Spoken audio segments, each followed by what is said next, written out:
अस्सलामु अलैकुम वरहमतुल्लाहि वबरकातुह। मैं उम्मीद करता हूँ कि आप तमाम अहबाब बखैरियत होंगे। अल्लाह तबारक व तआला आप तमाम पर अपनी करोड़ों रहमतें बरकतें नाज़िल फरमाए। तो आज हमारा नूरानी कायदे की छठी तख्ती के चौथे हिस्से का सबक है और आज की इस वीडियो में इंशाअल्लाह अज़्ज़वजल हम ये दो लाइनों के अंदर जो अल्फाज हैं, ये जो दो सतरें हैं, इनको इंशाअल्लाह तजवीद के मुताबिक सीखेंगे। तो आए बढ़ते हैं अपने आज के सबक की तरफ। अऊज़ु बिल्लाहि मिनश शैतानिर रजीम।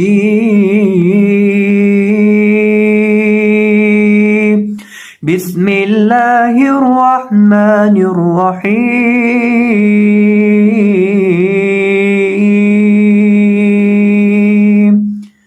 गौइन दबर गौ, बा दबर बा, गौबा, रौ दबर रौ, गौबारा, ता दो पिस्तुन, गौबारातुन। गौइन दबर गौ, बा दबर बा, गौबा, रौ दबर रौ, गौबारा, ता दो पिस्तुन, गौबारातुन। अब यहाँ हमारे पास इस लफ्ज के अंदर एक हरफ है गौइन और एक है रौ। अब अगर आप गौर करें, इन दोनों हरफों को नूरानी कायदे के इस नुस्खे के अंदर सब्ज़ रंग में लिखा गया है। देखिए, ये जो अल्फाज सब्ज़ रंग के अंदर हरे रंग के अंदर लिखे हुए हैं, इन्हें हम मुफक्खम पढ़ेंगे, मोटा करके पढ़ेंगे। तो यहाँ हम गौइन को भी मोटा पढ़ेंगे और रौ को भी मोटा पढ़ेंगे। देखिए, हरूफ मुस्तालिया 7 हैं, आप उन्हें याद कर लें। ये एक बेसिक सी चीज़ है। खौ, सौद, बौद, पौ, वौ, गौइन, कौफ, ये 7 हरूफ मुस्तालिया है और इन्हें हम मोटा करके पढ़ते हैं। और गौइन भी हरूफ मुस्तालिया में से है, इसलिए गौइन को भी मोटा पढ़ेंगे। और रौ के ऊपर दबर है, इसलिए रौ को भी मोटा करके हम पढ़ेंगे। तो पढ़ेंगे गौबारातुन, गौबारातुन। फा दबर फा, आइन दबर आ, फा, लाम दबर ला, फाला। फा दबर फा, आइन दबर आ, फा, लाम दबर ला, फाला। अब यहाँ हमारे पास पहला हरफ है फा और फा को हम अदा करेंगे निचले होंठ के दरमियान को सामने वाले ऊपर के 2 दांतों के किनारे से लगाएंगे तो फा अदा होगा। दोबारा देख लें, फा का मखरज, फा के अदा करने का तरीका कर क्या है? निचले होंठ का दरमियान, निचले होंठ का वस्त जब सामने वाले ऊपर के 2 दांतों के किनारे से लगता है तो फा अदा होता है और आइन हलक के दरमियान से अदा होगा। इसकी आइन की आवाज आएगी आ, फाला, फाला। कौफ दबर कौ, ता दबर ता, कौता, रौ दबर रौ, कौतारा, ता दो पिस्तुन, कौतारातुन। अब यहाँ कौफ को हम मोटा करके पढ़ेंगे और रौ को मोटा करके पढ़ेंगे, लेकिन ये जो दरमियान में ता है और आखिर पे ता है, इन दोनों ताओं को हम बारीक करके पढ़ेंगे। और जब यहाँ इस लफ्ज के ऊपर हम वक़फ़ करेंगे तो इस गोल ता को हाय साकिना से बदल देंगे। हम वक़फ़ करेंगे कौतारह, कौतारह, यानी ये जो गोलता है इसको हा से बदल देंगे। तो अगर वसन पढ़ना होगा यानी मिला के, तो फिर तो हम इसे सिंपल इसी तरह ही पढ़ेंगे कौतारातुन। कौफ पिस्कू, ता देती कूती, लाम दबल्ला, कूतीला। कौफ पिस्कू, ता देती कूती, लाम दबल्ला, कूतीला। अब यहाँ हम कौफ को मुफक्खम पढ़ेंगे। यहाँ भी कौफ को हमने मोटा पढ़ा था और यहाँ भी कौफ को मोटा करके पढ़ेंगे, कूतीला।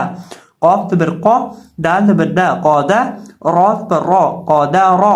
कौफ दबर कौ, दाल दबर दा, कौदा, रौ दबर रौ, कौदा रौ। अब देखें, यहाँ दोबारा फिर कौफ आ गई है। यहाँ भी कौफ थी और यहाँ भी, और यहाँ एक दफ़ा दोबारा फिर देखें 3 दफ़ा कौफ आ गई है। और अगर आपको अभी भी ये कौफ का ना पता चले तो फिर देखें आप इसको अच्छे से समझें। क्यों? क्योंकि ये बार बार आ रही है। तो आप देखें, हम इसको जब पढ़ेंगे तो हम इसको मोटा करके पढ़ेंगे। तो आपने इस चीज़ को अच्छे से ज़हन नशीन करना है। कौफ पिस्कू, रौ देती कूरी, हमदा दबर आ, कूरी आ। कौफ पिस्कू, रौ देती कूरी, हमदा दबर आ, कूरी आ। अब ये देखें, यहाँ दोबारा फिर कौफ आ गई है। देखिए कौफ कितनी दफ़ा आ गई है। यहाँ भी कौफ थी, यहाँ भी कौफ थी, यहाँ भी और आगे दोबारा फिर कौफ 2 नुक्तों वाली आ रही है। देखिए कौफ 2 होती हैं, एक 2 नुक्तों वाली होती है और एक डंडी वाली। जो 2 नुक्तों वाली होती है उसे मोटा करके पढ़ते हैं। तो यहाँ हम पढ़ेंगे कूरी आ, قوری آ حمزہ ہے اس کی آواز آئے گی آ. اور اکثر لوگ یہاں ایک غلطی کرتے ہیں وہ اس لفظ کے اندر مسٹیک کرتے ہیں اس لفظ کو پڑھ دیتے ہیں قوری یا. دیکھیں قوری یا نہیں پڑھیں گے قوری آ پڑھیں گے آ. حمزہ زبر کی آواز آئے گی آ وہ یا زبر کی آواز آتی ہے یا. چونکہ یہاں حمزہ ہے اس لیے ہم اسے پڑھیں گے قوری آ. قاف زبر قا سین زبر سا قاسا میم دو پشمن قاسامن. قاف زبر قا سین زبر سا قاسا میم دو پشمن قاسامن. اب یہاں دیکھیں دوبارہ پھر قاف ہے قاف کو بھی پر پڑھیں گے اور سین کے اندر ہم سیٹی کی آواز پیدا کر کے پڑھیں گے. ٹھیک ہے سین حروف صفیریہ میں سے ہے اس لیے جب بھی ہم سین کو پڑھتے ہیں تو سین کے اندر سیٹی کی آواز پیدا کر کے پڑھتے ہیں. تو اسے ہم پڑھیں گے قاسامن قاسامن. کاف زبر کا با زبر با کعبہ دال دو زیر دن کعبہ دن. کاف زبر کا با زبر با کعبہ دال دو زیر دن کعبہ دن. اب دیکھیں آگے کاف دوسری آ گئی ہے یعنی یہ کاف ڈنڈی والی ہے. دیکھیں جو کاف ڈنڈی والی ہے کاف کتاب والی ہے اس کو جب بھی ہم پڑھیں گے اس کو موٹا نہیں کریں گے. اس کو ہم باریک پڑھیں گے رقیق پڑھیں گے سافٹ پڑھیں گے. اور یہ جو دو نقطوں والی کاف ہے اس کو جب پڑھیں گے اس کو ہم مفخم پڑھیں گے اس کو موٹا کر کے پڑھیں گے. لیکن یہاں یہ جو کاف ہے ڈنڈی والی اس کو ہم کیسے پڑھیں گے اس کو باریک پڑھیں گے. یہ فرق آپ نے ہمیشہ اپنے ذہن میں بٹھا کے رکھنا ہے. تو یہاں ہم کاف کو پڑھیں گے کعبہ دن کعبہ دن. کاپشکو تاپشتو کوتو بادو پشبن کوتو بن. کاف پشکو تاپشتو کوتو بادو پشبن کوتو بن.